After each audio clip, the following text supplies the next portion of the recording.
Hello and welcome to the St. Barnabas Bible podcast. Just Zack and myself today. We've had a couple of interviews for the last couple of episodes, but we're back to Zack and myself. Yeah, so we thought today, my family and I have been watching Lord of the Rings, the movie. I'm not a scholar. I'm a fan, but I'm not a nerd. Used in the most positive sense of that word. I'm not into the lore. I don't know so much about it, but David, I am told, is quite the Lord of the Rings expert on that. So we're going to discuss things about the Lord of the Rings and its connections with Christianity, its connections with a sort of medieval view of the world. So I wouldn't quite go so far as to say I'm an expert. I don't want to publicly say I'm an expert just because, I might say something in the next hour long that absolutely shames me on that front.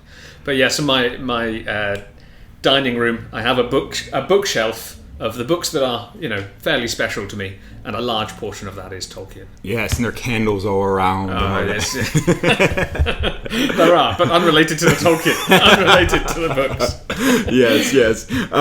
Okay, so he's an expert in comparison with me, and I'm a person who has a basic knowledge of the story. I've read through the books maybe once or twice. My wife knows more than I do, but I'm a fan, but not someone who would know as much as David would. We'll put it that way. We'll leave it there, yeah. Yes, we'll hedge it a little bit and keep ourselves safe from accusation. But Yes. So the point is, I'm going to be leading this discussion in terms of asking the questions, but David will be the one who answers most because he is the person who knows more about this. So we're going to talk about that, and I think it's an important discussion because Lord of the Rings has been such a cultural phenomenon really ever since its inception, but especially since the movies have come out.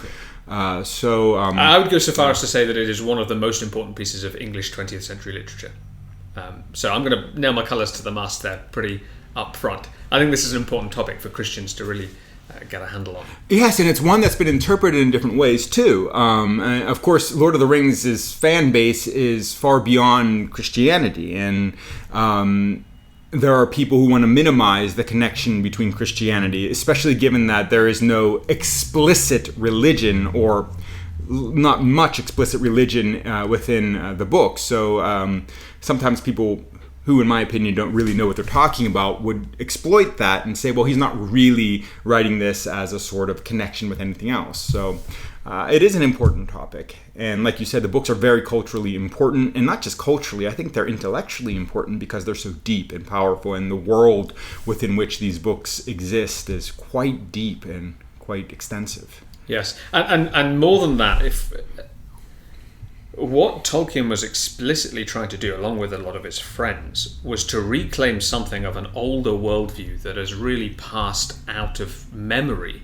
for most people coming into the 20th century, and in the mid-20th century, by the time Tolkien and Lewis and others in their circle were writing, the way of imagining the world to be, the right way, in my opinion, in many ways, and I'm sure we'll touch on that a little bit later, and the way of imagining the world to be that had held sway for, almost 1,500 years, let's say, had very quickly completely fallen out of memory with Enlightenment, with all of the revolutions of the 19th century and into the 20th century. So even taking away its cultural popularity, the importance of the project that was engaged in by Tolkien is more than that. It's about reclaiming a lost way of viewing the world that actually, I think, fits more closely with reality, and reality as described to us in the Bible. That is such an important point, I think, because if you just read the Bible, just read the New Testament, you understand that the world in which the New Testament writers are writing is far bigger than the world we conceive of. What I mean is that there are demons, there are angels, there are things going on that have clear sort of spiritual explanations. They're not trying to look for naturalistic interpretations of everything. And now we need to be able to be clear about these things, and we need to be understanding that as Christians, we believe in that world. And I think in many ways, the Christian church, as it developed, believed in a world like that. And we lost it. You mentioned the Enlightenment. One of the biggest disadvantages and really pities that the Enlightenment brought was the dull and boring world, which it claims to be the real world. Yeah. But it's so far from the real world. And reading something like Tolkien, and I think also Lewis and others of his of that circle in particular, reclaiming an older worldview, one of the great benefits of it is it starts to reawaken that lost imagination. It is often the first chink in the glass for people that shatters that illusion of flatness, of enlightenment dullness, the cold, hard, mechanistic reality that has been that we've been told is the real world for 100, 150 years now, from the top down. When that is not the way the world is. The world is more varied. The world is less flat. The world is filled to the brim with things that that are more than simple cause and effect and cogs in a machine. And the importance of Tolkien is to start getting people to realize that it's bigger. I think that again is another important point, because in the scientific sort of Enlightenment worldview, no one's denying, and I'm sure Tolkien himself wouldn't deny, that science has its value. But science, the worldview, the sort of understanding of the world that is just sort of mechanistic, things are working on the principle of cause and effect, that's actually a level of abstraction higher than the world that we actually experience. And we need to do abstractions in order to focus on certain tasks. In order to do science, we need to abstract that aspect of reality in order to understand it and scrutinize it, and therefore have it be helpful. But it's only helpful in a limited sphere. To pretend that this is the whole of reality is the mistake that I think many who have been entangled with this Enlightenment way of thinking have fallen into. And that has devastating consequences. And I think what you're saying is that Tolkien is trying to help us out of those devastating consequences and to see that the world is actually much bigger, that we were living in just one little corner of the world and it needs to be bigger. And then, of course, that bigger world informs that corner to a much better understanding of it. Yeah, well, one of the key trades in the move into the Enlightenment and into the modern world is the swap of the imaginative framework that we use for the world from something like a garden or a world that is varied and ordered at the same time to a machine. Everything strictly in its place. The whole. We often view now the universe as a machine, as cogs in a wheel that turn, instead of an integrated whole, it is turned into a machine where everything has its one little place, small purpose, and its only purpose is to make the whole thing flow. There's nothing outside of it. It's just efficiency, cause and effect. Right. We can see, lest anyone think we're making up the fact that Tolkien had this in mind. You can see, if you think about the comparison that Tolkien has between Saruman and even Gandalf and other characters in the story. Saruman has become a mind seeking efficiency, seeking power, the power to get things done, and Tolkien explicitly compares him to one who thinks in machine terms. That's what he thinks of. He thinks of cogs, he thinks of power, of getting things done, he thinks of bending things around him to his will with no attention paid to the nature of those things as defined outside of what they're useful for. So this is not something that we're just reading into the stories. This is explicitly in the mind of Tolkien as he's writing these books. Saruman goes wrong because he starts to think of the world not as an integrated whole, a created order of things that are diverse yet flourish together according to their own natures and ways they interact, but as something that can be taken apart piece by piece, re-put together as a machine. Great point. And I think one of the reasons why this is seen as such an evil for Tolkien is that you can control machines. you have power over them. You input what you want to input into them, and you expect to get what you want out of them. And so in many ways, this is back to the garden lie of you will be like gods, knowing good and evil, having this authority or power over the world that is actually far apart from the dominion which God gave to humans. And that's the thing. Tolkien is not saying there's no right dominion or rule. Quite the opposite of that. There is an awful lot of right hierarchy and dominion of rule within the world of The Lord of the Rings and wider in his larger legendarium. Tolkien, I can't remember exactly where it is, but I think it's in his essay on fairy stories. Tolkien mentions derisively those who would seek to take a something like a ball apart in order to find its bounce. Comparing this the mindset of Saruman in the stories and the modern mindset, the one that would break things in order to find more about it, and in so doing lose any sense of what that thing is and what it's for and what it's been created to reflect in the character of its creator. So I think there's a really useful comparison there between you shall be as gods and take dominion. The take dominion command in the Bible and in the mind of Tolkien is one of here is your role, here is your domain of things to rule over and to nourish these things according to their nature to bring out their potential.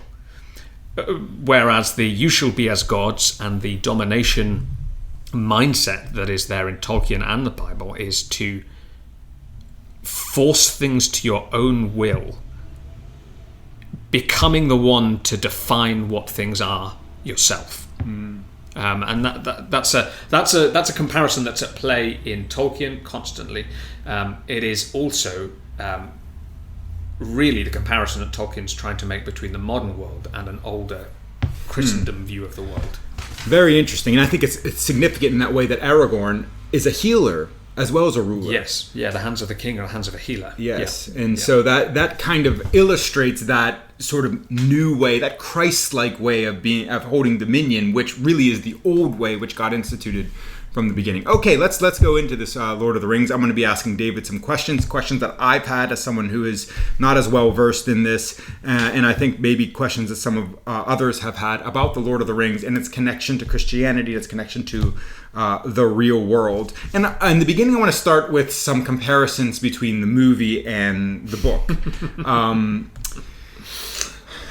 Movies are enjoyable. I like them, but even as someone who's only read the book a couple times, and that a while ago, I was able to notice some differences. So in your mind, what are the most, speaking of the characters of The Lord of the Rings, who do you think the movie gets right, and who do you think they get wrong in comparison to the book? Yeah.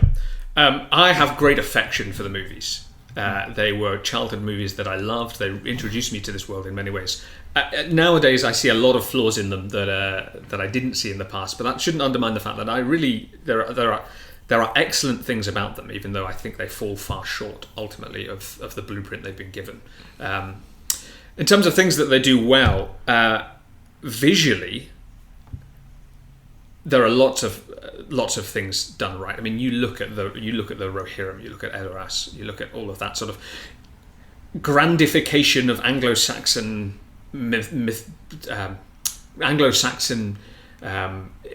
imagery that Tolkien is really trying to draw on in his books, and I think has done pretty faithfully in the movies. So I think there's some really good visual things, although, having said that, New Zealand is a very grand place, and we've got to remember that Tolkien's got England in mind, which is those things but slightly toned down. So there's a little bit of like movification there. You've got to make it look bigger and more impressive because it's a fantasy world, but that's not really what Tolkien's got in mind. In many ways. In terms of characters, though, there are some things that I think there's some real highlights. I think they do Theoden really well. Grima Wormtongue is exactly how I would imagine him, and Theoden. the ride of the Rohirrim into the Battle of Pelennor Fields, it doesn't quite match how it is in the books for grandeur. There's bits missed out that would make it better, but still, that image of the Rohirrim there as the sun rises, charging to their deaths and glory, but also knowing that they've got a greater covenantal bond that binds them, that's going to send them forth against the forces of darkness. It's done well. It's visually pretty stunning and stirring. So credit where credit's due. There's some fantastic stuff in there. In terms of characters that I think they've done badly, though, the first one I'd mention is probably Aragorn. They've turned Aragorn into, and I understand why they've done this in terms of how the modern world views masculinity and authority in particular. But what they've done is they've taken Aragorn from someone who knows that he is king, that the time is coming when he needs to step into that authority, and when it comes, he will do it with full sacrifice, no flinching, knowing full well that that is his task, what he's been born to do. And they've turned him into a sort of wavering, oh, can I, can't I, should I, shouldn't I? And then you know, there are moments of greatness in Aragorn's character in the movie. Don't get me wrong, but that muting of a character who knows his destiny, knows his role, he knows what he has to do, the place that he's going to play in history. He is sure of it, certain of it. He'll go forth into it, no matter what it costs him. Swapping that out for the sort of back and forth, slightly floppy, not really sure what his place in things is, and reluctant to take up the reluctant king is a big change from the book Aragorn. Yeah, it's the famous line that Elrond says to Aragorn in the movie, like, put aside the ranger, become who you were born to be. That's not, in the book, Aragorn knows exactly who he's supposed to be. Yeah, he's waiting for the moment for it to come, and he knows that he needs to go through the battle before he can take it. So you see that in the books. Aragorn refuses to enter Minas Tirith as king until the war is done. He sneaks in to go and heal what only he can heal because he's the king. But he's not going to take the crown until he's done the hard laying down himself, bravery, courage work. So he knows that there's a time to take up his authority, and it's not quite come yet. But he is unflinching in his knowledge that is his role. That's what he's going to do. Yes. He's going to be the ruler, and he's unembarrassed about it. Film Aragorn is slightly embarrassed about it, and I think you see that in that final scene of the films where Aragorn comes to the hobbits and they try and bow to him, and he says, "Only you bow to no one." Aragorn of the book, and in Tolkien's imagination, that scene is just ridiculous. It's sentimental sort of fluff because Aragorn is a little bit reluctant to be who he's supposed to be, and these hobbits have done something great. But what these hobbits have done is to help establish the king, and in Tolkien's view of the world, good characters like the hobbits would bow to a king who's got the actual authority. You know, that they wouldn't be good characters, and he wouldn't be a good character if he didn't accept their allegiance. So that sort of slightly muffled view of Aragorn and his authority is, I think, pretty... I do agree with you about the hobbits would absolutely not have done that. But do you think that Aragorn is having his sort of wash his disciples' feet moment, or that kind of thing where he's showing that he's a different kind of king? Do you think that's possible? I mean, I know that the language of the book is you bow to no one, which infers something quite different. It does, yeah. That's the language of the film. You bow to no one. Well, actually, the point of Frodo's heroism is that he has bowed to someone. Exactly. Yes. So I don't think it's a thing that it doesn't ruin the films for me. It's not, but I think it does show this strange view of kingly authority and what has been heroic about these characters. What has been heroic is that these characters have submitted themselves to their place in a larger story. And even I just brought up Jesus washing his disciples' feet. Jesus says after that look, I'm your master. You must do as your master says. You must wash the feet of others. So the point of what Jesus is doing isn't to say, I am lower than you. He's saying, this is how a king ought to act. And therefore, you ought to act. And Aragorn has been doing that throughout the whole story. I mean, he's been showing his people, what are going to be his subjects, how they ought to act as his subjects. And you see that in a bit missed out from the films, in the Scouring of the Shire. The hobbits go back and they then seek to establish the kind of rule that they've seen in Aragorn in the Shire. They're willing to let go of the fact that they don't get the rest that they want yet. They're going to have to go through the battle again. They're going to have to go through. They've just done all that. They've done that in macro, and there's this realization, and it's a realization that comes to Frodo explicitly in the books, that and given to him by Merry and Pippin. It's all very well you feeling sad that you've got to do this again, Frodo, but you've just got to, because we are ambassadors now of the king on the throne. This is what he's done. This is what we've got to do now in our corner of the world. Right. So that kind of modelling type of kingship flowing into subjects learning it is there. That's what Aragorn's been doing. Okay. That's a good point, because I never really understood the point of that last. It does seem a bit anticlimactic. You've already had the battle. The ring's already gone. And you get the sense, maybe in the movie more than the book, that this is therefore the end of evil. It's almost like it's over. But then all of a sudden you have this other scene, but that makes a lot of sense. Yeah. How about any other characters? Other characters. Faramir, I think, is a bit of a travesty in the films. Faramir in the book, similar to Aragorn, he's pretty sure of himself. He knows himself enough to know that he would not trust himself with the temptation of the ring. He knows his brother, Boromir, well enough. He knows himself well enough to know that he is not going to get involved with this ring, or whatever, because no matter what he would want to use it for, he would use it for evil. Even if he saw it lying by the side of the road, he would not pick it up. Whereas in the movie, he's very tempted by it. Yeah. And that's a real shift in character. That's a huge 180, really, from what Faramir is in the books. Okay. And the story, I think, in the films, therefore, is lacking one of these characters who knows himself well enough to know temptation. And sadly, that's probably a reflection of the world we live in ourselves, because someone who knows that sort of thing and rejects it isn't quite as interesting. You almost have to be... Yeah, we're an age obsessed with the sort of authentic failing. Yes. Such that someone actually displaying real godly virtue is, I think, slightly perversely less interesting to us than someone trying and failing. There's room in literature for the tragic fall. That's one thing. But then the endless kind of like back and forth. Can I resist temptation? Can I not? Is it even a temptation? Should I? This sort of authentic self displaying all of your temptations and difficulties on the surface.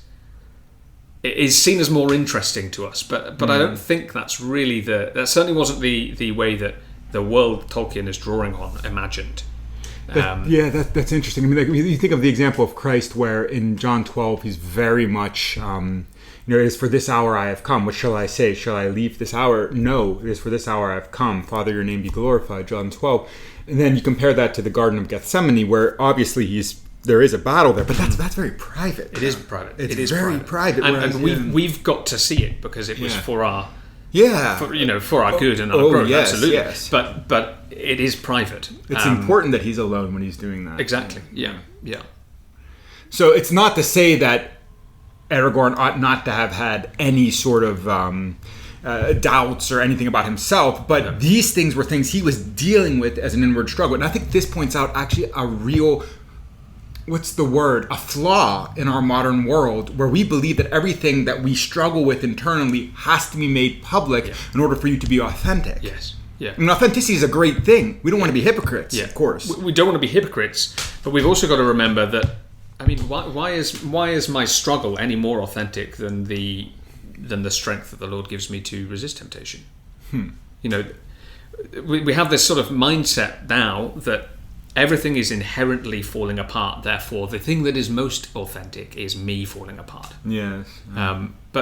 But why? Why is that more authentic? The battle in me may be authentic, but the victory that Christ gives to his people is more authentic. That's the truth. That's the truth. Yeah, that's a good point. And the glorification of the struggle makes it seem that the struggle is actually what we're aiming for rather than the victory. Yeah. The struggle is given, and it's important to recognize that it is Christ himself. That's why we see him in the garden. Yeah. But the victory is where you're aiming, yes. not to sit in the struggle. Yes. Yes, and so that explains both I think that the differences between Faramir and Aragorn, I think from the book, yeah.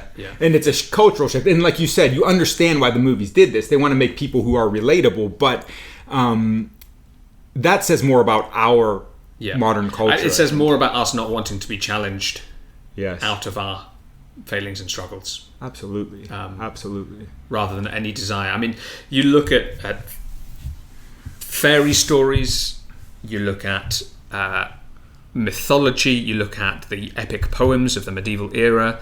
They displayed human flaws, but always as something that you avoid.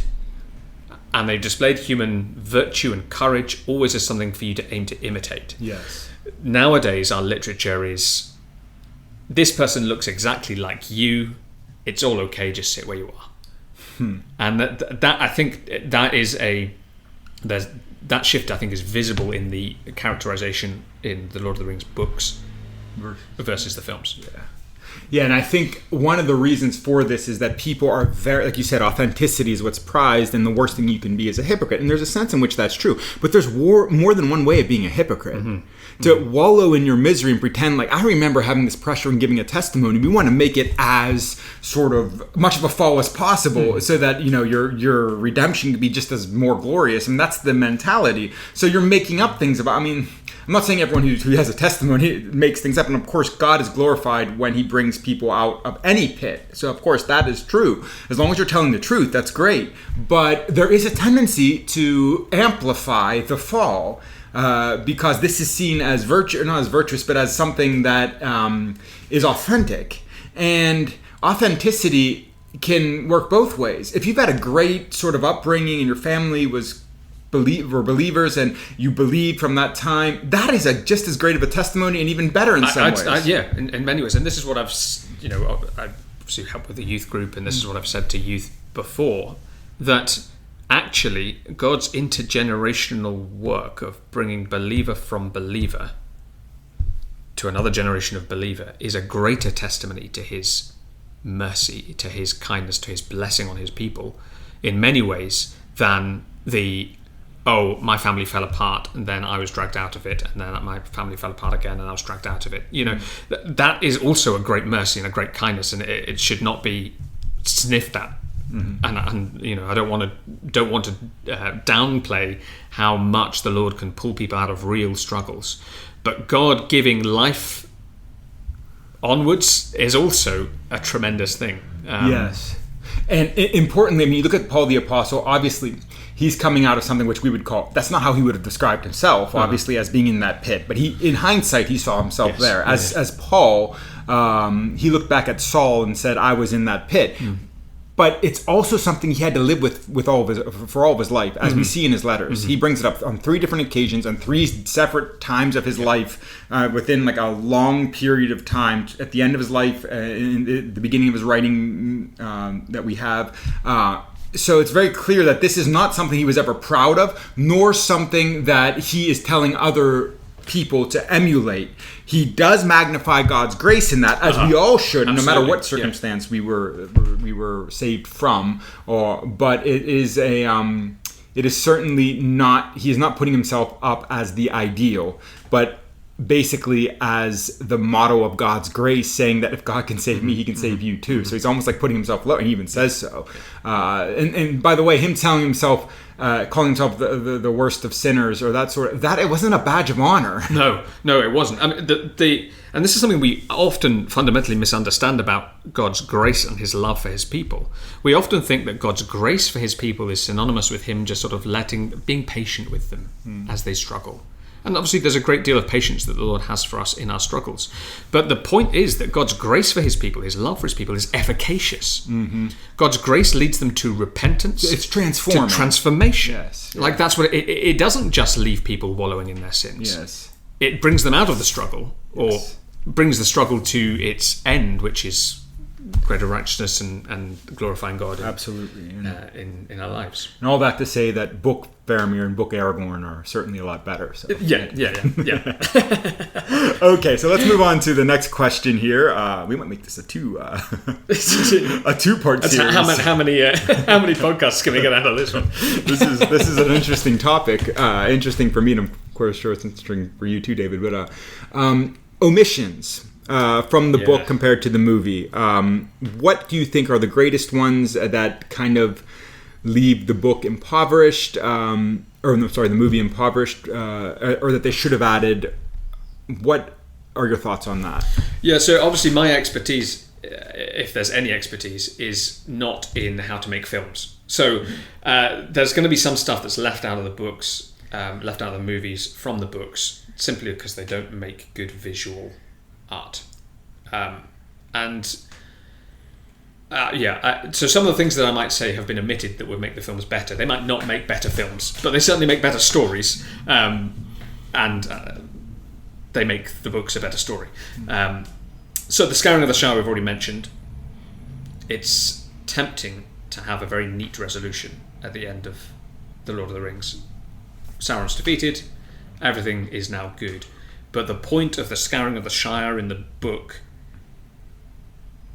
is that rule of the king that's been established, it's not just enough to defeat the evil. The right kind of rule needs to be established, and then that right type of rule needs to be pushed into the corners of the whole kingdom. And that there are going to be pockets of resistance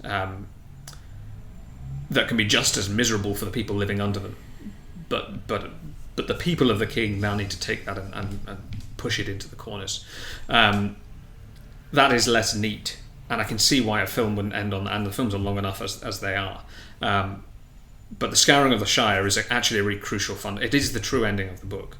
And the fact that in that, the main hero of the big story ends up not being a particularly significant hero in that small story. And in fact, can't really enjoy the outcome because he's spent himself in his role in defeating evil. So, you ask a hobbit at the end of The Lord of the Rings, who are the big heroes, it's Merry, Pippin and Sam. I mean, Frodo's slightly weird descendant of Bilbo, who probably did something in some wars far away.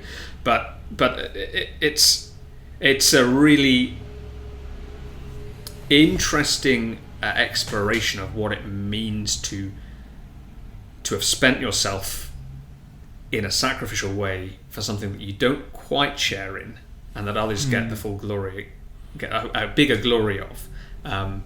And also an exploration of the need to take the rule that's been established and go out as servants of that rule to push it into the corners. And you're speaking of Frodo in the first instance, and then the other three, and then yeah. That's a good point, because like I said earlier, that was a part of the book that maybe because I had seen the movies before I read the books, that basically seemed a bit not redundant, but I mean there are theories about that it mirrors some sort of battle that happened, that Tolkien just added that because of. But the way you're explaining it makes sense. Whenever anyone says, "Oh, Tolkien just added it for whatever," he was an obsessive editor. Yeah. If something didn't have a purpose, it was out. Yes. The rest of us might not understand the purpose, and it may slow down the story at points, but he had a purpose in mind for everything left in. Okay. Any other omissions? Another omission, the big one that people talk about, Tom Bombadil, the Old Forest and the Barrow Downs. I think the Barrow Downs would make excellent cinema. They're creepy, and but you can't have the Barrow Downs without including Tom Bombadil, which people seem to struggle in. To be able to save them from that, and the Old Forest. I guess it does slow the story down a little bit, and in some ways I'm quite glad that Peter Jackson didn't try to get Tom Bombadil in, because I don't think he truly understands the world of Tolkien enough to have done it justice. Okay. And it's probably better to have not done it at all than to have struggled there. It's so interesting to me that and I can understand not adding someone who is so powerful and yet has just this very localized rule and localized role within the Lord of the Rings. And this is what is I think mind-boggling. Like, why can't Tom? I mean, this is even brought up on the Council of Elrond, I think, in the book, right? Why can't he? Well, he'd lose it. Yeah, he just has no interest. And in also, he wouldn't be able to last forever. Right. Okay. So, like, he wouldn't be tempted, but he would through carelessness. He cares so little for this type of power. Yeah. That he would. He doesn't understand its temptation. Doesn't understand its temptation to some extent. Yeah. Yeah. I mean, you could tell by the boundaries of his rule. He doesn't care about this. I mean, this is just one old forest. You know? Yeah. Someone being so powerful. What does he say? He's older than anyone else, or something. Yeah. And I think they do give Treebeard some of his lines, if I'm not mistaken, in the movie. When he says, like, maybe it's in the extended version where it says where Treebeard's telling the hobbits to heed no nightly noise and that sort of thing, because they're in the House of Treebeard. Yes. That's what they heard. Yeah. And also the vision of silver glass, I think, doesn't Frodo get that at the House of Tom Bombadil? So Tom Bombadil is one of these characters that is incredibly significant to the story in ways that we don't quite get because we don't have the same view of the world going in to the books. You're right. The last few lines of the book is as Frodo is approaching Tol Eressëa, the Undying Lands, the edge of Valinor that he's going to be allowed to live on, or the island just off the coast of Valinor, where he's going to live not forever, as is commonly believed. There's no living forever for humans until the remaking of the world in Tolkien. He's going to dwell in Tol Eressëa. As he's approaching, what he sees is the vision that is the same dream as he saw in the House of Tom Bombadil. Okay. So there is something in Tolkien's imagination that makes the realm of Tom Bombadil similar to the place where Frodo is going to get rest. Okay. That is and also Gandalf. This is interesting. After Minas Tirith, after they've left the coronation of Aragorn, Gandalf travels with the hobbits back towards the Shire. Before he gets to the Shire, he goes off to go and spend time with Tom Bombadil, because now Gandalf will have something to talk about with Tom Bombadil, because they finally will understand each other. So something that Gandalf's been through makes him more like Tom Bombadil. So Tom Bombadil is one of these very cryptic characters that is really significant in ways that we just don't understand. There's a really excellent book on this. I'm going to plug. It's called "In the House of Tom Bombadil," named after the chapter in the Fellowship of the Ring, by C.R. Wiley, attempting to talk about what is the significance of Tom Bombadil. And essentially the point in that book, and I think a really good point, is that comparison we were talking about between Saruman and his view of power and domination, and Tolkien's, I think, very Christian view of dominion. So who does Tom Bombadil describe himself as? He is the master. That's who he is. He is the master. He has full control over his rule, of his dominion. That's what we see. He can speak simple words to Old Man Willow, and Old Man Willow obeys. He just has to come along with a song to free them from the Barrow Downs. Tom Bombadil has complete control, authority, power over his realm, and yet he uses that in a way that does not break the things to force them into something that they weren't to be. So I think that's Tolkien's reflection there on what a dominion, a restful dominion, is like. What does it look like when people take the responsibility, the dominion, the authority they've been given, and use that in a way that brings rest and brings and use that in a rightly ordered way, instead of trying to force their domination of their will on it, but instead submit themselves to a greater will, the will that's defined these things for their purpose. Is he almost like an unfallen Adam? He's almost like an unfallen Adam, I think. Yeah. I see. So had Adam chose, and it's not his realm is not perfect. I mean, there's still Old Man Willow there, who's an evil. Yeah, It's not unfallen his realm. It's not new creation. It's not new creation, but it is a reflection, I think, of what Tolkien viewed Adam's role as being, and therefore the role of humans in the world. And therefore, it makes sense that it's a small part of the world, and it's almost a dream. Almost, it's not. It's not the great reordering of all things. But it's almost like a token. It's almost like something that is pointing in that direction, or a world that is not even influenced or affected by the great sin with a capital S. So obviously there are Old Man Willow is a grouchy old man, but a grouchy old man who's willing to swallow hobbits whole.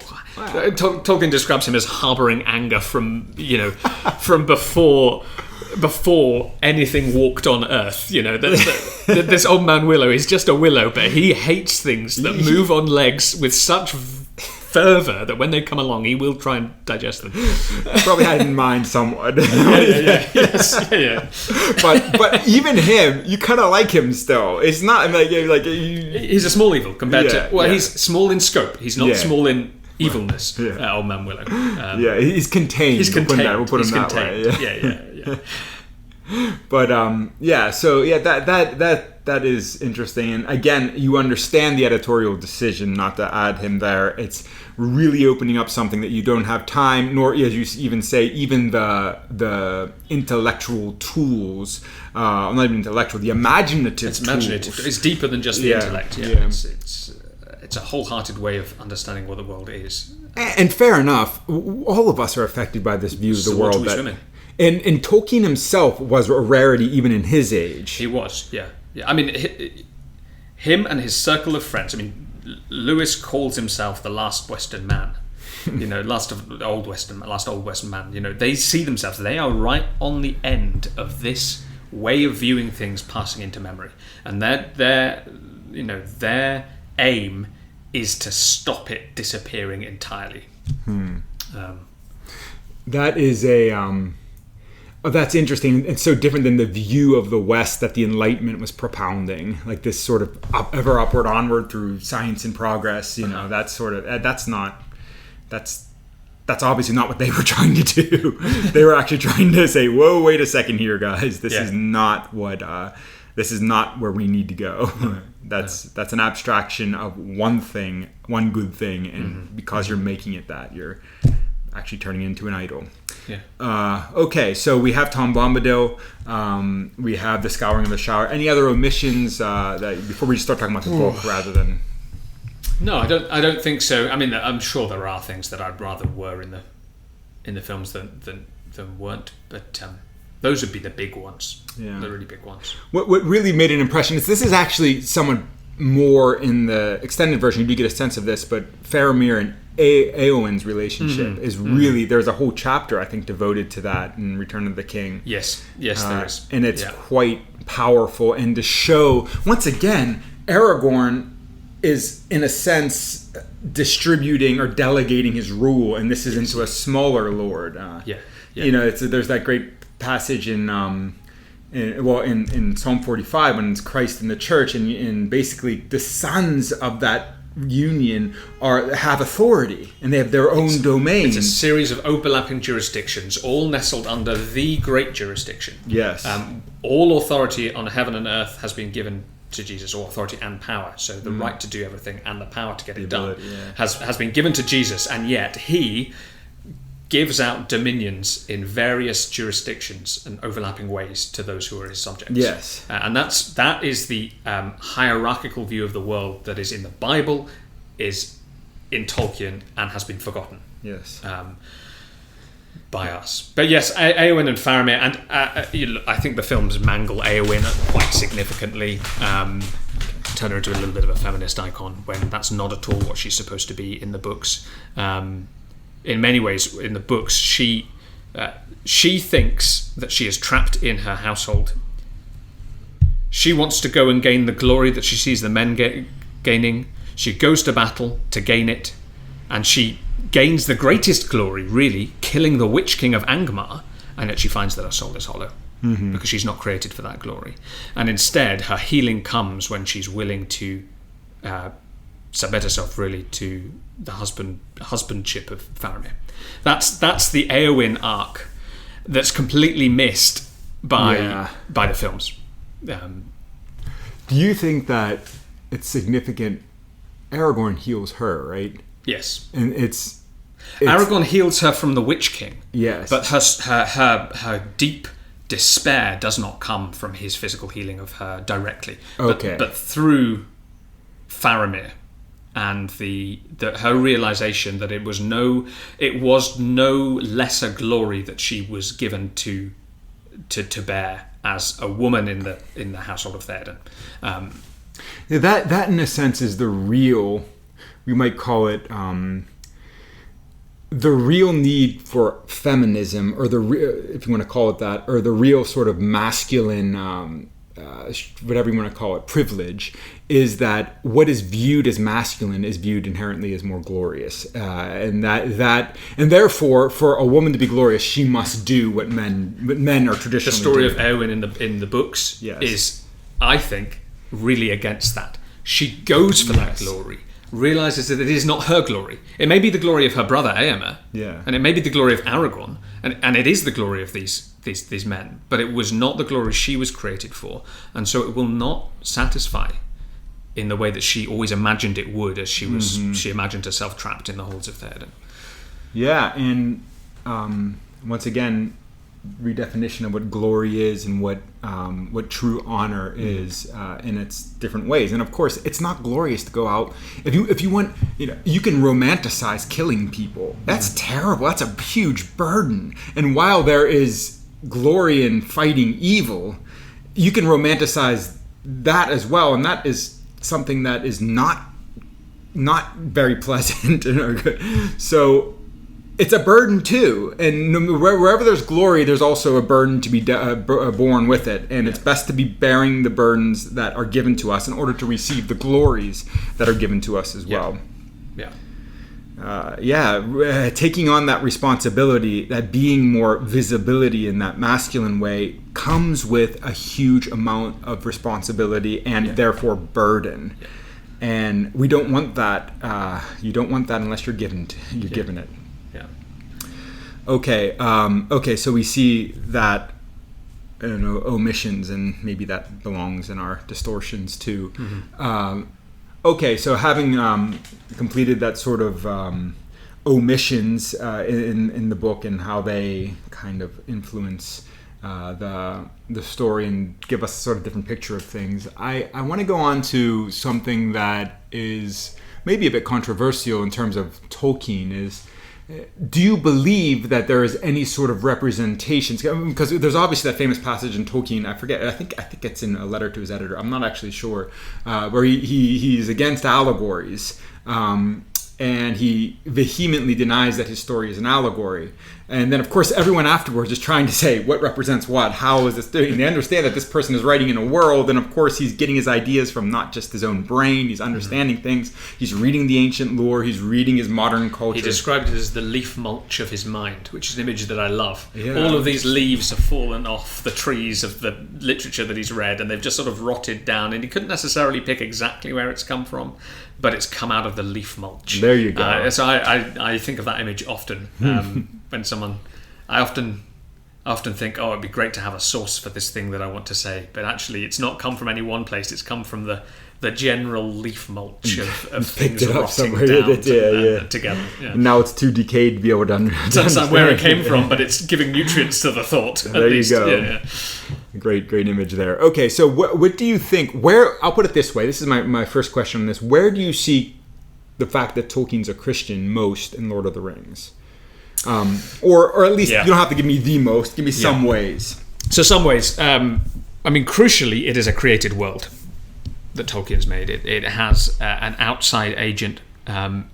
He calls the god of Middle Earth Ilúvatar, or the god of Ea, the whole thing, not just Middle Earth. But crucially, it is a created world. It is not a process. It's not a world that's come about by the process of violent forces. Refining into no distinct shape, as we often imagine, as the modern world imagines the world we live in.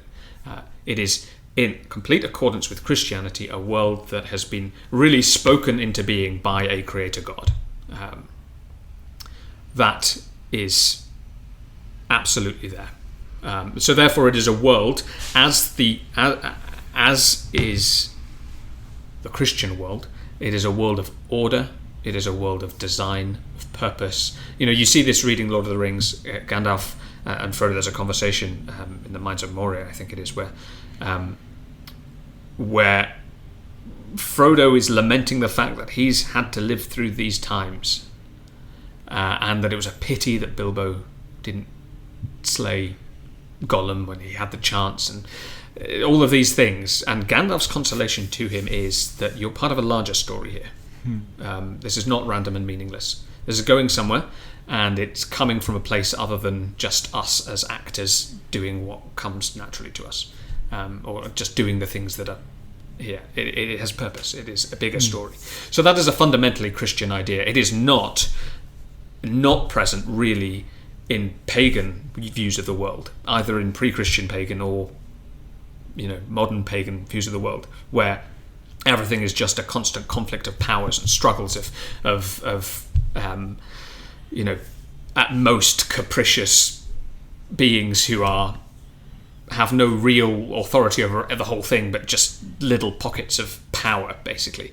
That's the pagan world of the pre-Christian era, and nowadays we see a new version of that where it's just biological forces that are at war with each other the whole time. So the world that Tolkien sets up is fundamentally Christian in that it is a created world, a world with purpose, and actually with a creator who is involved, if not directly, in the story of the Lord of the Rings, indirectly through means. And in the larger legendarium, there are hints that he will be involved directly in the future, even beyond the end of the Lord of the Rings. So in that sense, it is a Christian world, and it's not a world that can be imagined in any way other than a Christian, mindset. It's clear, I think, as well, that in the Lord of the Rings, salvation, victory always comes through laying down and being brought back. Like that is, it's easy. The allegory that Tolkien despised was one for one. This is really just talking about Jesus and his death and resurrection. It's not the poetic analogy that is all the way through the Lord of the Rings. This is how the world works. This is how goodness works. It lays down and raises up.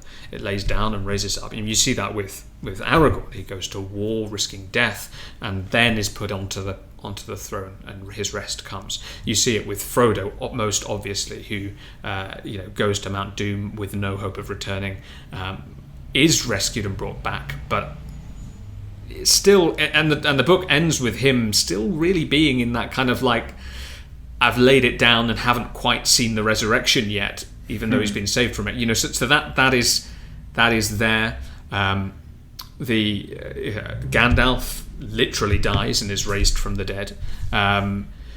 So that death resurrection pattern is all the way through. It's not just death as it would be in a pessimistic, no victory world. It's not just triumph with no difficulty. It's not just the claiming of power because you can either. It is a laying down and raising up, which is fundamentally Christian. We've talked about the view, which I think is a very Christian view, of dominion against domination and power grabbing.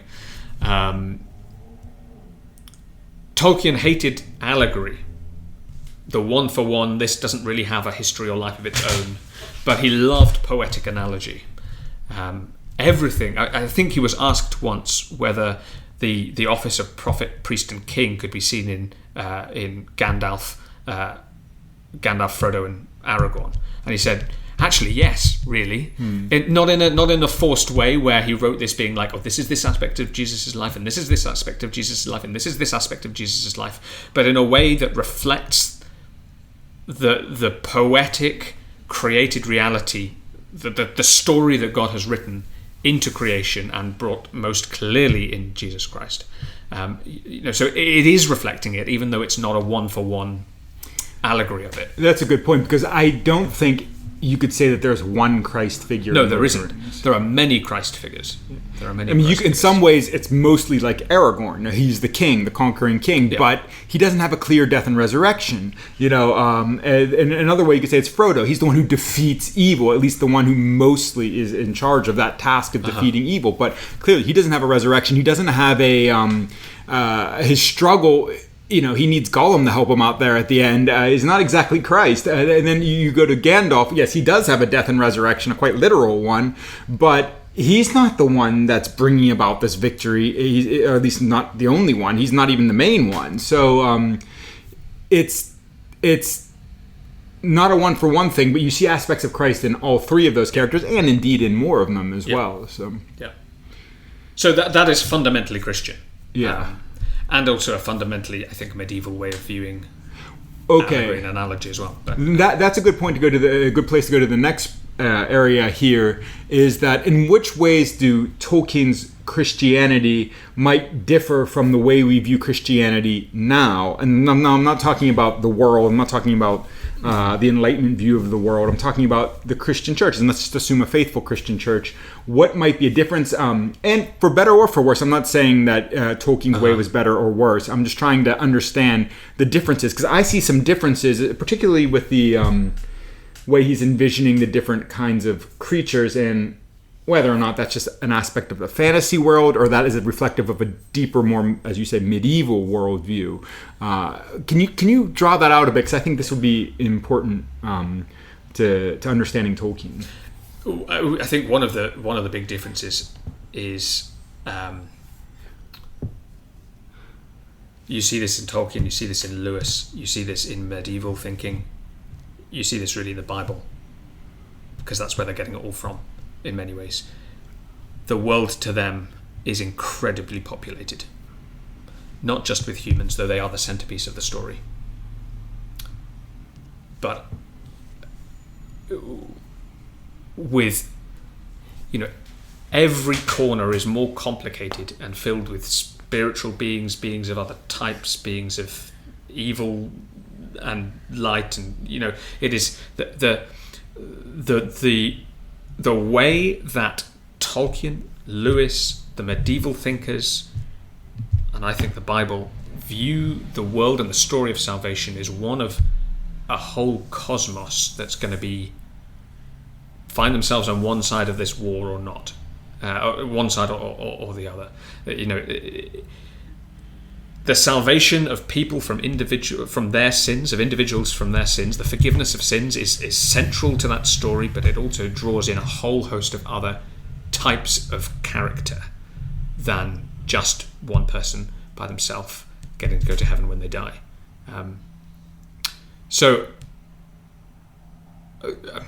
I think that the modern evangelical church has lost its sense of the angelic, the demonic, the spiritual world, and as an aspect of creation, and that's very present in Tolkien, very present in Lord of the Rings. It's on the surface there in a way that it has been in the imagination of humans until pretty recently, and has been explicitly spoken about in the church until pretty recently. Yeah, I think we need to be careful in relegating those things to superstitions and there are superstitions. Yes. But that's not the same as saying that everything spiritual, everything preternatural is a superstition. And I think the superstitions have more to do with how to handle those sorts of beings rather than whether they exist or not. Yeah. I think where superstitions get us in trouble is when we start talking about things that border on spells or border on magical incantations in order to deal with these sorts of... The way that a Christian deals with the demonic, for example, is that you run to Jesus Christ and ask for his protection. Absolutely. You don't go and sprinkle this salt around your doorpost and that's not how you handle it. Yeah. It doesn't mean it doesn't exist. That's a great point, because that's one of the ways in which the New Testament differs from a lot of the Second Temple writings of Christ's time. I'm thinking of a book written that's called the Testament of Solomon, which purports to be Solomon's basically a spell book on how to deal with demons. And there are other things in that book, healing, potions, and that sort of thing. Obviously, expanding on the point that Solomon was obviously a wise king and therefore knew all these things, and putting into his mouth the list of ways of dealing with ailments and demons, which to them aren't necessarily separate things. And it's a very formulaic approach to it, which you can tell can lead to, or maybe has even been influenced by, superstitious ways of viewing the defense against these sorts of beings. So in the Bible, what you have is the name of Jesus being upheld, and things connected with him are the ways you protect yourself from there, which makes sense in light of the Bible story, which is, Christ defeats the demonic by being raised by his death and resurrection, and therefore his exaltation to the highest heavens, which are above the angels. So you see that Christ's victory is the key to having our own victory against the demonic forces in our lives. But not for one moment does the New Testament say, oh, you don't have to worry about those sorts of things, they're not really real. See, so we confuse superstition for the reality of these other beings, whereas superstition in my mind has more to do with the negative use, because that word, people use that word derisively and they don't know what they're talking about. But there is something real that they're pointing to that's wrong, and that in my mind is it's ineffective means of dealing with these realities. That is where we can get into trouble with superstitions, because they don't help us. But denying their existence is not going to help either. No, it's not. The way that we deal with these realities is first and foremost the proclamation of the. So I think the Bible has this image of the world being under the sway of the powers of darkness until the coming of Jesus, and then Jesus and the proclamation of the gospel goes out into the world and casts down many of these things. So the way that I think the Bible talks about dealing with these things is not with spells or with incantations, but by the proclamation of the word of God. And then the life that comes, the pattern of life that comes from a people faithfully following the Lord Jesus Christ, shaping their life after his words, makes a world that is fundamentally inhospitable to the evil forces. Because it stinks of light. And life. And it's not for nothing that the desert was the place for the demons. You see when Jesus talks about the demon going out, the desert is the place of death, and demons can't live where there's life. No. So, I mean, you have that explicitly evil preternatural realm in Tolkien. Interestingly, you also have a sort of... The preternatural in Tolkien is not just evil, demonic, light, angelic. It's elves, which are not quite always good and not quite always evil, and some of them are and some of them aren't, and some of them there's a blurred set of categories there, which I mean, with the relation to our real world and the sort of supernatural forces that we see around us. I mean, the views have differed throughout the history of the church on whether there is a category there for, fairies being often tricksters, somewhat mixed, definitely evil. The Puritans, for example, the fairy realm, which was widely believed in until very recently, was always evil. But for other thinkers, and I think Lewis is probably on this, they were sort of like, well, we don't really know. There might be some element of a third class of being here that's not entirely angelic or demonic, but is much like us. There are ones who are good and ones who are evil, and he calls them the Longavi in his essay in his book. Well, it was a series of lectures, really, the discarded image about medieval cosmology. So Tolkien and Lewis very much fall together on that one. That the preternatural world is incredibly diverse. So I'm not entirely sure where I fall on that. I have affections that they give me a strange look. I have a great affection for Tolkien, but I'm not sure exactly where I would. Certainly, it's not something that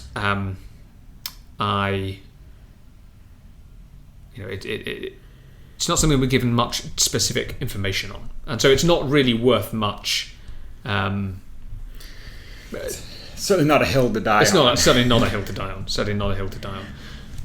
To me, it's interesting. I mean, I think in That Hideous Strength, C.S. Lewis clearly talks about. I mean, I think Merlin is one of the. I don't know. Yeah, Merlin is interesting in Hideous Strength. Merlin. So C.S. Lewis's idea, and he expresses it in That Hideous Strength and probably elsewhere, is that once upon a time the world was slightly more shades of grey. Yeah. Nowadays, though, the war between Christ and the devil is so clear and the lines are so sharply drawn that any creature that came from that world back then, as Merlin is in That His Strength, has to now pick a side. Pick a side. Okay. And so I think I'd probably be tentatively similar to that. Though ultimately is no third side. I don't think that's not what Tolkien or Lewis are saying. What they would say in their view of the preternatural spiritual being kind of thing, it wouldn't be that they could be sort of neutral morally, forever, or it would be that you've got this class of being and they don't neatly divide into. So it's not that every spiritual being in their world, in their imagination, is. Let's take a class, a somewhat arbitrary class of being. Let's say they were talking about the idea from English literature of the fairy. What they would say is, unlike the Puritans, who would say that all things that we'd put in this category of fairy are all demonic. They would say, well, no, maybe some of them are, and maybe some of them aren't. Right. So that there's when I say third class in describing their views, it's not like they can be somewhere in the middle between good and evil, allegiance to Christ or not, allied to Christ, but that doesn't neatly split down between types of being. That's an important point too, because I mean, like when we're talking about angels, we need to be clear about our categories, because there are different sort of types of being, and then there are different sorts of functions of these beings, and then of course you add on top of that their loyalties. Which side are they on? Yeah, so that's much more in line with what I'm saying. Tolkien and Lewis have of this view of the preternatural world. There is type of being, there is order and function of being, and then there is allegiance of that being. Yes. And those are not neatly so not every angelic being would be on the with the allegiance of Christ or with the allegiance of Satan. Right. You can't lump them all together as a race, as it were. Just as you can't say that every human is on the side of Christ, and or every human is on the side of Satan. And that of course is and when dealing with the fall of angels, there's precious little in the Bible. I mean, like it's almost not our. No, I mean, there are hints here and there. There are things given to us such that we are supposed to know that these things exist. Right. And I think there's some value in exploring those things. Yeah. Always with the aim, though, of avoiding involvement with them, if that makes sense. Right. There's a temptation to try and find out about these things so that we can, in a very sort of Saruman way, harness the power in order to shape things according to your will. So interesting. There is, I think, a godly desire to understand the world that God has created. It's the glory of God to hide things, conceal things, and it's the glory of kings to search them out within limits, within bounds, with a strict tether to the word of God and what He's revealed. And realizing that we may not get to get to everything yet. Although at some point, we will be tasked with judging angels. So there's going to be there's going to be an understanding of these things when we're, I think, dealt with the smaller things that we've actually been directly given for now. And I think that what you just said there, Paul's cryptic statement about judging angels, is actually quite helpful in dealing with how we understand angels. Because one of the things you read, Hebrews 1 and 2, is that humans in Christ have been brought above the angels as they were supposed to be. And this is why humans judge.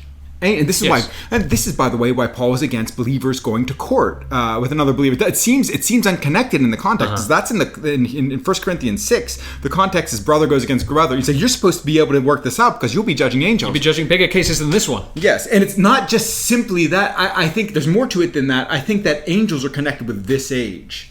And when Paul talks about, he talks about authorities, powers, and he's talking about, is he talking about kings or is he talking about angels? Well, he's talking about fallen angels in that case. He's talking about not just this age, but this age as it has been corrupted by Satan. This age as opposed to the age to come, which humans are in rule over. And of course, Christ is over this age and the age to come in the resurrection. So the point there is that you gotta exercise your authority now, which you will have. And by bringing this, you can't settle your own disputes. By bringing it to a third party, which is connected to angelic rule, especially in the Roman Empire, you are showing that you're still under them. You're actually showing that you're subjected to someone that you're no longer subjected to. Now, of course, the state has its own proper power. That's not what Paul's saying. He's saying, when talking about settling disputes. So it's a lawsuits, in other words. There are so many applications of this that we don't see because we're not used to. We think Paul's statement about that one in 1 Corinthians 6 or the one in 1 Corinthians 11 about, and because of the angel, that these are just sort of accidental things that Paul just is putting there because he felt like talking about angels. No, there's a deep purpose there. Both in 1 Corinthians 6 and in 1 Corinthians 11. And when he talks about powers and rulers and principalities and things like this, he's talking about fallen angels who have taken the role of humans, who have lured humans into thinking, just like Satan did in the beginning, that they can have the power apart from God into that dominion that Sauron has. And it's not for nothing that he's basically drunk with the power of Sauron. That Sauron is thinking he can do this. To rule and be dominion. Now, Sauron as himself, he's not really a human anyway, so that's not quite but you see that kind of rule in him and in his basically falling for that lie that this is the only way to have dominion. So angels are ministering spirits meant to serve those who are going to inherit salvation. And you say that about all the angelic realms of reality, all the this age realms of reality are all good things, like power, authority, dominion authority, like marriage, like business, like money, all these things that are part of this age. They are good things, but they're meant to serve those who inherit salvation in the age to come. And once you take them as your ruler, now you're into idolatry. Now you're into a realm that is going to get you in Sauronville. So. Yeah. Go back to that sort of comparison between angels and humans, though, in context of Tolkien. There's an interesting thing that people don't think quite understand. So, the elves are to some extent angelic, or angelic is probably not quite the right word. They're not human. They're preternatural. They're not human. In other words, they are more powerful. They are longer lived. They have greater skill in many ways. But it's clear in Tolkien that the one who has the greater inheritance is the human. Absolutely. And there's a really interesting, in Tolkien's wider writings, there's something called the Athrabeth Finrodel, I think. It's basically it's Tolkien writing a conversation between a human woman and an elven lord. The human woman despairing on the fact that she's going to die and pass from the world, and that the elves don't have to. Now, I mean, this is. I think Tolkien would be distraught at us trying to draw one-to-one correlations between everything. It's still a work of fiction. But the point there is that what comes out is that the elves have a deep sorrow in Tolkien's work because they see nothing beyond the present age of Middle-earth. They're bound to it. Even when they die in battle, or are slain, they go back to be essentially reincarnated. Not reincarnated is the wrong word. They are essentially go back to the Undying Lands and are bound there until they are, after some time, given life again as elves. So that they never pass from the world. They are bound to it entirely. Whereas the souls, the spirits of men, go off to be with Iluvatar after they die. It's shrouded in mystery in the world of Tolkien. No one really knows what it is, but the elves see that as a gift. Not just because they get to escape the world. That's not what the point of the gift is. The point of the gift is that they know that there's going to be something beyond this age that Iluvatar is going to use man for. That they are going to be involved in the reforming of Middle-earth in a way that the elves don't get a share in. Or fear that they won't get a share in. But they know that the race of man is going to be the turning point. That there is rumour that at some point Iluvatar himself is going to enter the world as a human, and that will be the turning point of the reforming of Middle-earth, of AI, into something better. I mean, Tolkien left that little exploration of these things with a tension. Will the elves get a share in that? Will they not? But there is a sense in there, a hope for the elves that they will be pulled along with what is actually going to be the second-born children of Iluvatar, but yet the one on which everything is ultimately going to hinge. So that tension is there in Tolkien, I think pretty self-consciously. It's an interesting tension that reflects in many ways, obviously, the biblical story, and and actually it illuminates, in terms of biblical interpretation, it illuminates the reasons why it's mentioned 3 times in the New Testament that the Old Testament law was mediated through angels. And it's, of course, supplanted by the human mediator. Not supplanted, fulfilled. Not, you know what I mean by that. Yeah. And it's fulfilled in the human mediator. The angelic mediators are fulfilled in the human mediator. That is important because it shows us that, again, it's a motif throughout the scripture, the second son motif. The one who's the inheritor is the second son, which is against the expectations. It's subverting the normal cultural expectations, which is important, but it's also telling us something about the very way in which God created the world. And there is a weakness to humanity, even when humans are created pre-fall. Paul explores this in 1 Corinthians 15. They're not with the angels. They don't have immortality. Obviously, they're aiming to achieve it, but they don't have it. It's not something you have and then lost. It's something that they need to get. That's why the tree of life is there. And it's you look at the human.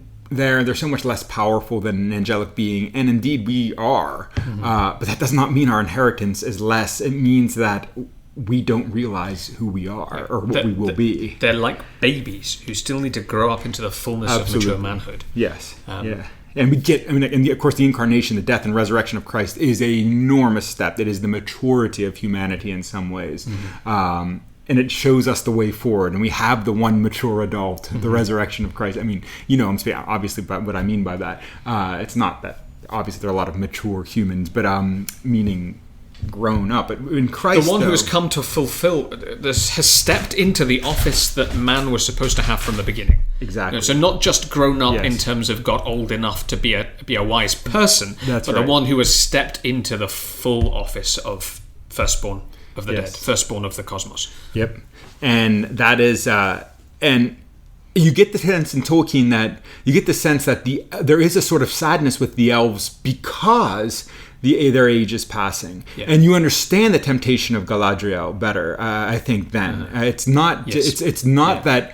It's not simply that she wants power, It's so she understands the power of her own ring almost, and she realizes that once that's gone, it's not with them anymore. I think Tolkien is a little bit sort of gloomy. He gets it from his Viking backgrounds. He loved that sort of long, slow defeat sort of thing. He couldn't still, he could never be a Viking in that imaginative way, because he's too Christian to really go there. But there's that sense that everything's sort of decaying, which I don't think, as the grand picture of things, he leaves the renewal of all things in the background in a way that I would not. But then I've done hardly any of the great things that he's done, so it's hard for me to criticize that. But I think he's a little pessimistic in the tone of things in a way that I don't think reflects the biblical picture quite so clearly. But my criticism there is that is the whole picture. If you take that, there's great reflection there on. It's certainly what Tolkien was feeling coming out of the medieval worldview into the modern. It felt like the slow diminishing of things, the falling apart of stuff, and I think it perhaps reflects that feeling for him as he looked around it. And of course, as someone who's fought in a war, he's seen the evil, the bitter fruit of modernity in the psalm. So and I also think, I don't know if this is, obviously, what you're saying is about there's this sense of a greater renewal coming. I don't know. Is that in Lord of the Rings or is that in elsewhere? No, it's so the Athrabeth where that's explicit is in his one of the collections of many of his unpublished the histories of Middle-earth somewhere, one of those volumes. Do you think that there is ever a sort of symbolic? With Aragorn's ascendance, there is a kind of a symbolic of the age of man now. Yep. That pattern of renewal, I think Tolkien expects it to play out lots of times in many ways throughout. Which is a very biblical thing to see. Very, very biblical. Obviously the patterns are instantiated every time. It's greater and greater. So it makes sense for there to be a little, like if you're expecting something greater, the smaller return from exile is absolutely understandable and expected when the greater return from exile is coming, and that sort of idea. Yeah. Okay. Here's a question that I had. What do you think of? Obviously, there are people that are not 100% elf or 100% human. They interrelate. What is that? What does this say? Is he just doing this to mess with us, or is he? Yeah. Is he into the Nephilim here, or what's going on? Maybe. I don't. It's a work of fiction. Yes. So there's the categories are not going to exactly map onto biblical categories. I think. I think there are a lot of poetic matches, not necessarily exact matches in the details.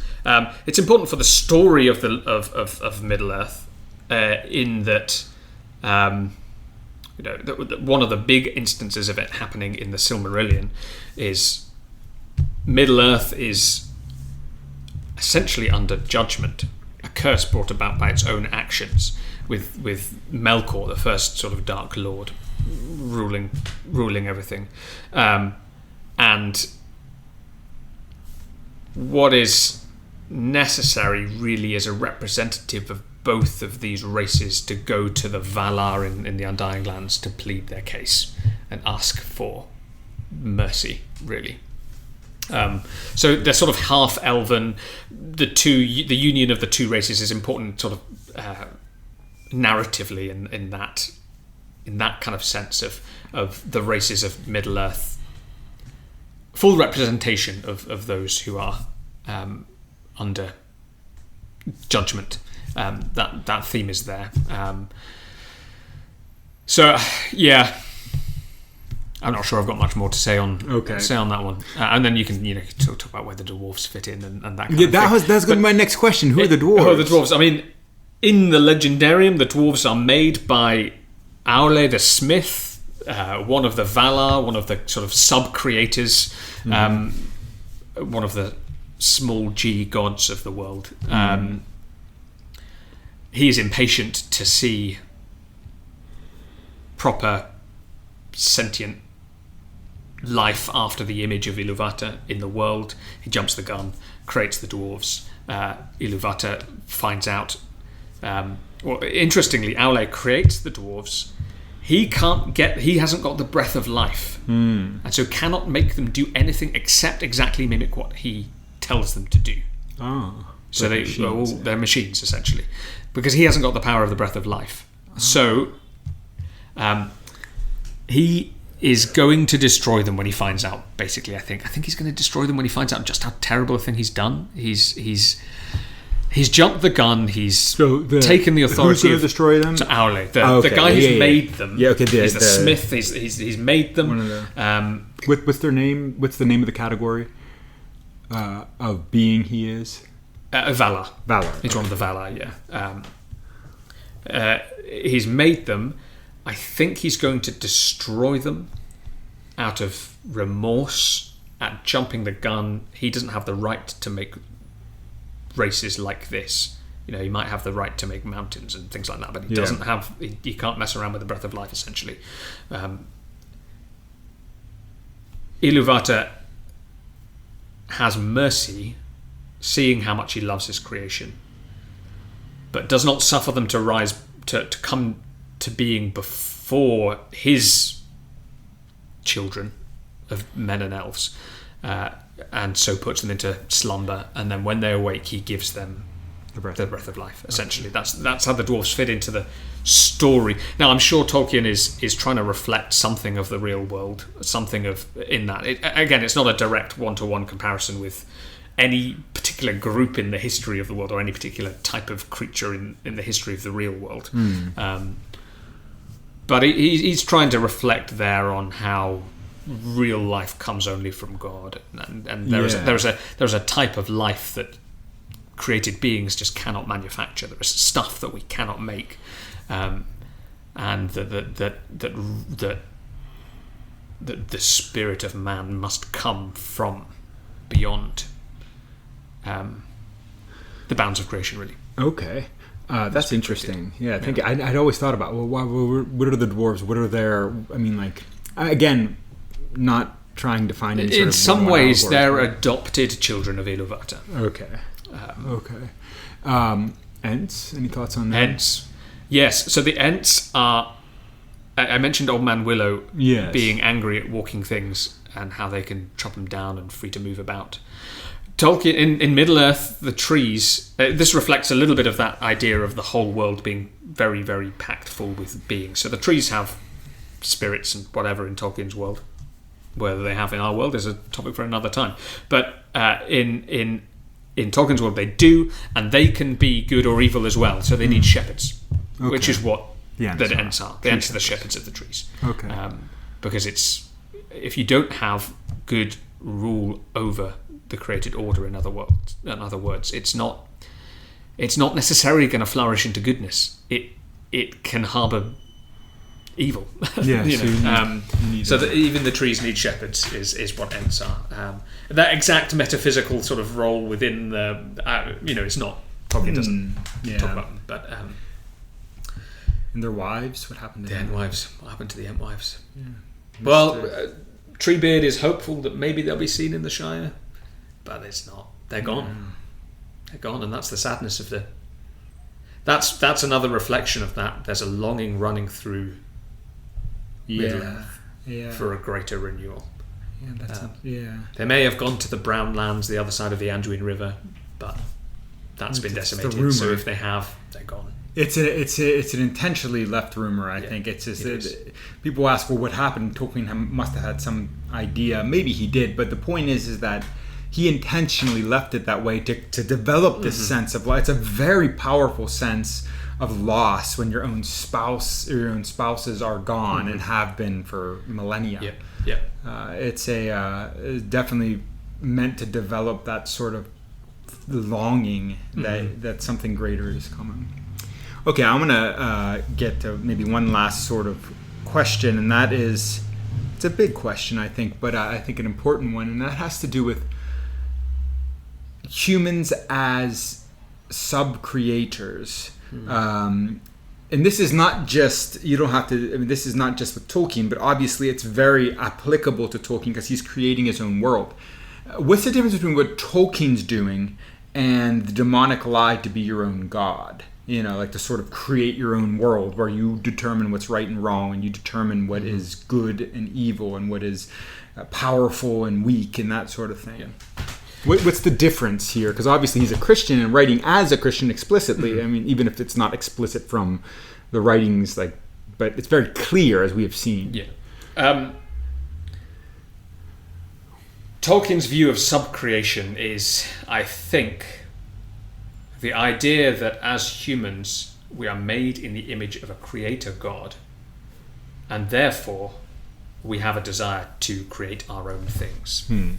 We see it in all sorts of artistic endeavours, and we see it in the production of stories and little worlds within worlds. The crucial... Tolkien never viewed himself as free to completely create a world that did not reflect the real world. The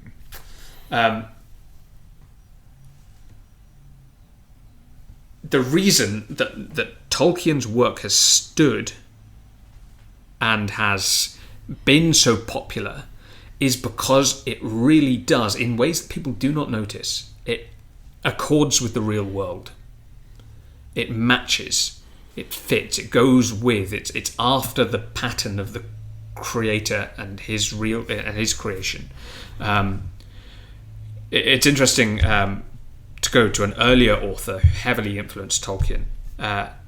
G.K. Chesterton has reflections about this on his in his book Orthodoxy. There's a chapter there, The Ethics of Elfland, where he talks about how there are some things that you can imaginatively shift around, and they're just building. You can imagine a tree that is bright red and has money coming from it. You can imagine that. That's all fine. But there are other things that you just cannot change around and swap out. You can never pretend that something that God has called good is actually bad and still have a good story at the end of it. At the very least, that's a bad act of subcreation. Yes. You'll end up with a bad thing. Because at least if it's portrayed as something good. If it's portrayed as something good. If the character in the story portrays it as something evil, but that's an evil character, or something good. That's an evil character. If the story as a whole presents this thing that God has called good as evil, or vice versa, yes, it will end up being a story that does not accord with reality and does not... that if it is popular because of the twisted desires of man and not because it is good, true and beautiful in itself. So we have the desire to subcreate, the desire to name things is a God-given desire, but always under the authority.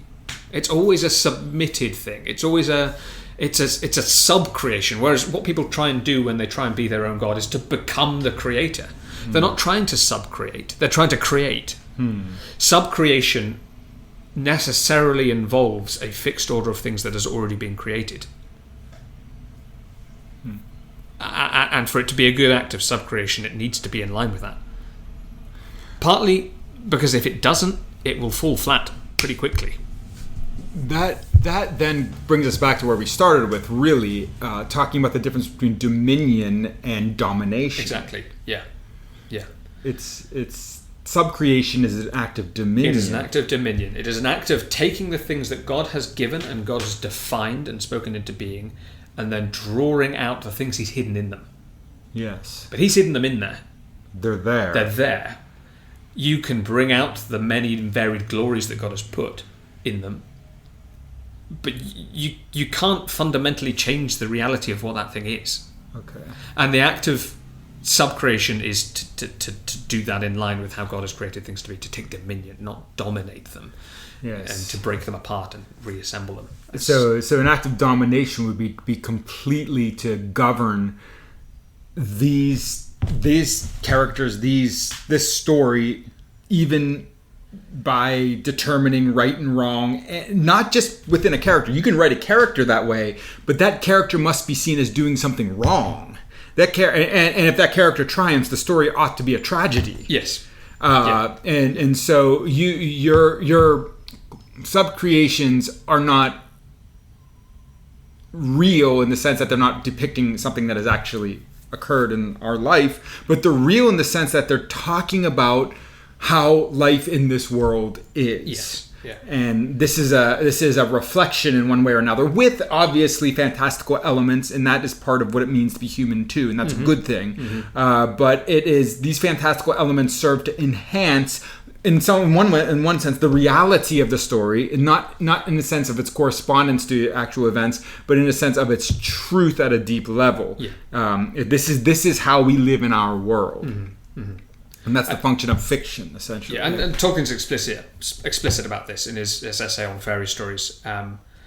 He reckons that fairy stories are more real than a lot of the modern realistic fiction. Yeah. Because although they may have elements that are fantastical to varying degrees, the glories, the difficulties, the ethics, everything that they're revealing is actually in line, in some cases more than others, but what they're aiming to do is to align with the reality that God has created.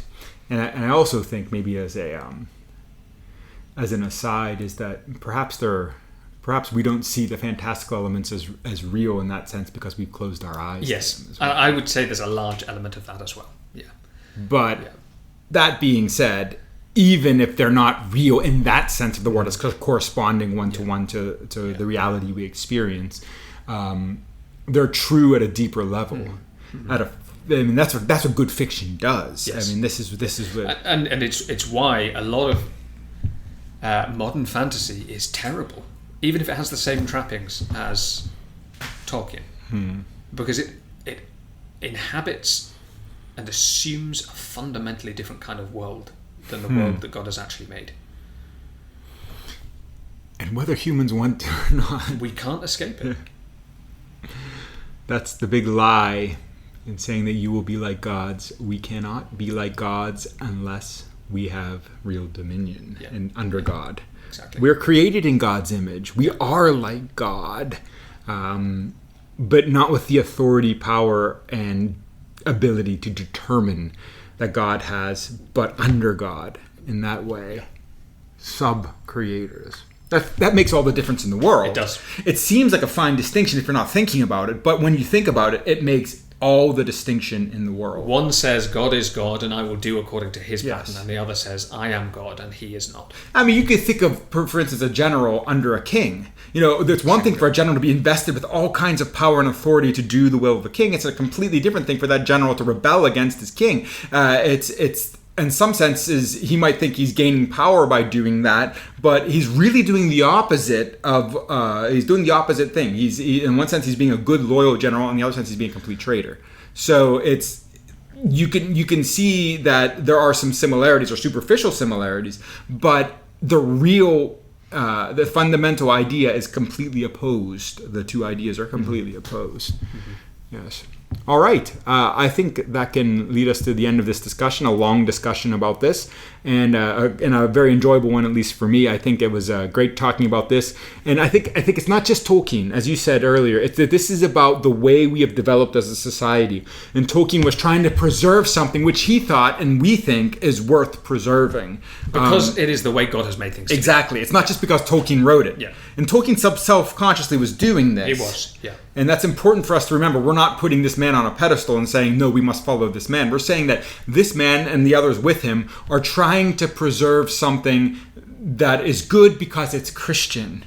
And this is not to say that every idea of the West is Christian or every idea. I know it's influenced by many things, but there is something there that is worth preserving, that the medievals had, that we in many ways have lost, but that's worth preserving. Yeah. And I think as we think about the world in which Tolkien writes and which he sort of puts before our eyes, we see that world.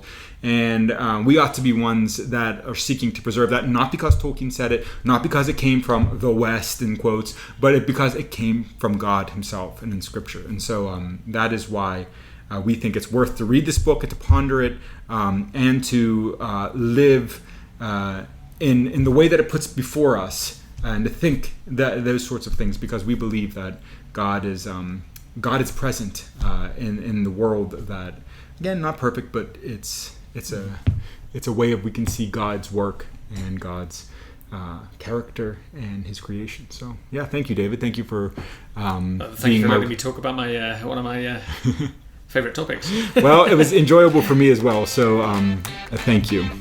We'll see you next time.